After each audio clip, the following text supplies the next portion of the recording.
Boss! Boss! Eto na yung alaga mo ah. Thank you! Machunurin! Oh no!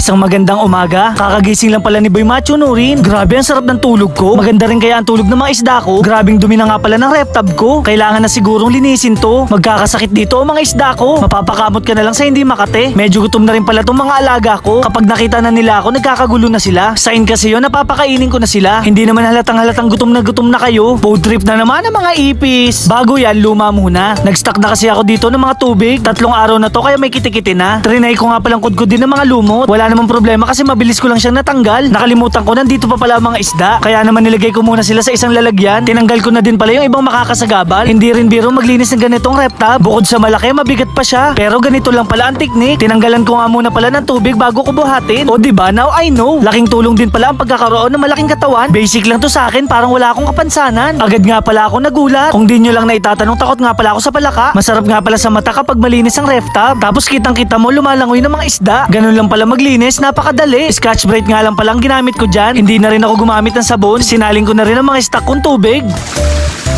Kaso mukhang kukulangin yung tubig ko. Naisip ko pwede nga pala dito ang mineral water. Hindi naman sa pagmamayabang guys, 20 pesos lang to. Woo! Nilinis ko na rin pala yung filter. Madali lang to, tatanggalin mo lang yung mga lumot sa Scotch Brite. Pasiritan mo lang ng tubig. Okay na yun. Teka, parang umiihi lang. Alam nyo guys, sa totoo lang gusto ko nga pala matuto mag-aquascaping. Kaya naman kahit papano nag-aaral ako. O diba, napakadali lang maglinis. Nawala nga pala ang pagod ko, yung nakita ko to. Woo! Binali ko na rin pala yung mga water lily. O diba, balance na balance, may kulay green. Hay, nakaka-relax pagmasdan. Kumuha nga pala ako ng container. Kailangan muna pala natin mag-acclimate kasi para hindi mabigla ang mga isda natin. Lalo na't may mga baby fry pa. Baka kasi malunod sila at manibago. Ibibigay ko na din pala itong mga ibang isda ko. Nangako kasi ako sa kanila. Syempre may freebies din silang water lily. Swerte nga pala ng pagbibigyan ko nito.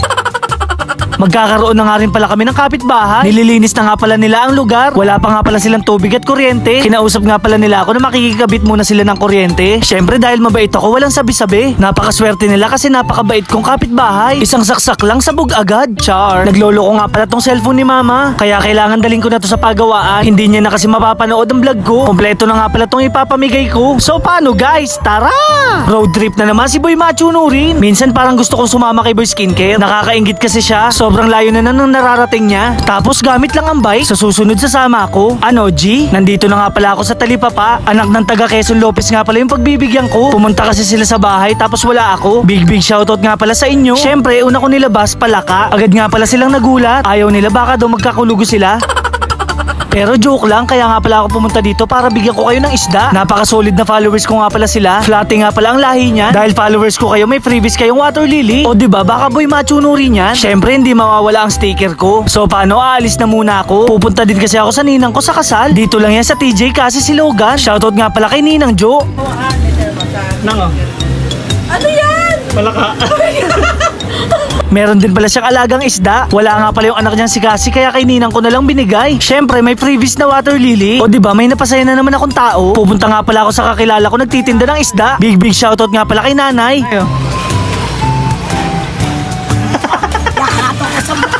Dahil dyan, shoutout nga pala kay nanay. Bili na nga pala kayo sa kanya. Sobrang sariwa nga pala ng isda niya dito. Tapos guys, shoutout nga pala sa mga humingi sa akin ng sticker. Maraming salamat nga pala sa suporta nyo. Buti na lang medyo madami akong dala. Kaya naman nabigyan ko sila. Syempre di mawawalan si nanay. Si kuya nga dinikit niya agad sa motor niya. Grabe guys, sa totoo lang nakakataba ng puso. Nagpagawa nga muna pala ako ng cellphone ni mama. Gumagawa pala siya dito ng iPhone at Android. Big shoutout nga pala kay kuya. Syempre binigyan ko din siya sticker. Napadaan nga pala ako dito kay Lakay Works. Medyo mahihain nga sila kaya binidyoan ko sila.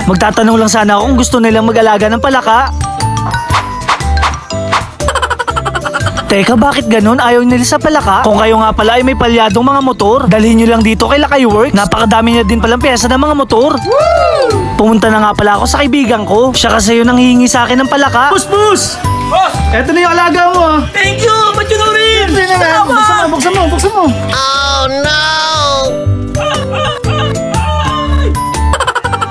Hindi lang yun, binigyan ko din siya ng sticker. Ito ang idol ko!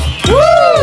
Big shoutout nga pala sa mga tropa ko. Okay na din pala yung cellphone na pinagawa ko. Salamat nga pala kay kuya. Nakauwi na nga pala ako ng bahay. Munti ko na nga pala makalimutan yung mga isda ko. Pwede ko na nga pala silang isalin sa bago nilang tahanan. At syempre dahan-dahan lang para hindi sila mabigla. O diba nakakasatisfying tingnan? Humayo pa kayo at magpakarami. Diba guys, nakakatuwa silang pagmasdan. Napakalaki na kasi ng kanilang tirahan. Habang pinagmamasdan ko sila, nag-iisip ako, ano pa kayang pwedeng alagaan? So paano guys, hanggang dito na lang. Maraming salamat sa panonood. Paalam!